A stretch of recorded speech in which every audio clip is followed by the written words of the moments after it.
শিবিরের একজন কেন্দ্রীয় নেতা একজন নারীকে বিয়ের প্রলোভনে একের পর এক ধর্ষণ করেছে, তার ভ্রূণ নষ্ট করেছে, এরপরে আত্মগোপনে চলে গেছে। বিয়ে করবে না এই জন্য ধর্ষণ করে আত্মগোপনে চলে যাওয়া।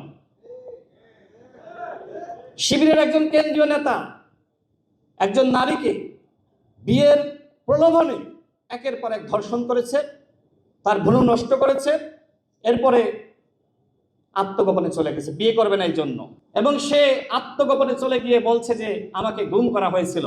লজ্জা লাগে। ডাক্তার শফিকুর রহমান বিরোধী দলীয় নেতা, তিনিও বিবৃতি দিয়েছেন। একজন ধর্ষকের পক্ষে ডাক্তার শফিকুর রহমান বিবৃতি দিয়েছেন। আর সরকারকে বলা হয়েছে যে সরকার নাকি গুম শুরু করেছে, শিবির মিছিল করেছে। এই হলো শিবিরের মান। ধর্ষণ করে আত্মগোপনে চলে গিয়ে সরকারকে দোষারোপ করা, গুমের নাটক সাজানো, এইসব করে ভাওতাবাজি করে সরকারকে দোষারোপ করা যাবে না। আজকে তারা, আমরা লক্ষ্য করছি, তারা ভিকটিম সাজার চেষ্টা করছে। অথচ আপনারা ফেসবুকে দেখেন নাই, এই বাংলাদেশে বর্তমানে জামাত ইসলামের থেকে বড় জালিম আর কেউ নাই।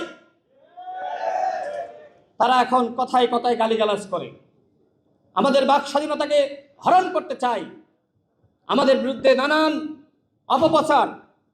এগুলো কেন করে? যাতে করে আমরা আর বক্তব্য না দিই, চুপ হয়ে যাই। জামাত ইসলাম এবং এনসিপির যে ন্যারেটিভ, সেই ন্যারেটিভের বিরুদ্ধে আমরা যাতে কথা না বলি, এই জন্য তাদের একমাত্র হাতিয়ার হলো গালিগালাজ। জামাত এবং এনসিপি শিবিরের একমাত্র হাতিয়ার হলো গালিগালাজ করে মানুষকে থামিয়ে দেওয়া।